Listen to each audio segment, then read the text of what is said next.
Ito na yung huli kong natitirang saranggola guys. So ayun yung ano, ito yung dragonfly or tutubi kite guys. So yun Sa mga nagtatanong guys kung saan ako nakabili ng charol plastic, so click nyo yung link dito sa baba.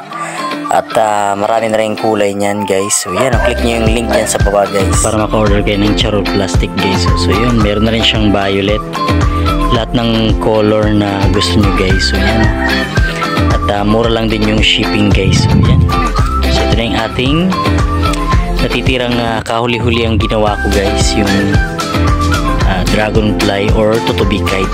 So yan guys. So ayan. So, guys, ang ganda ng panahon ngayon.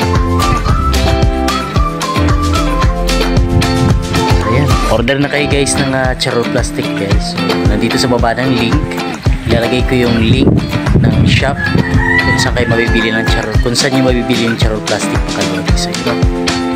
So enjoy sa pagpapalipad.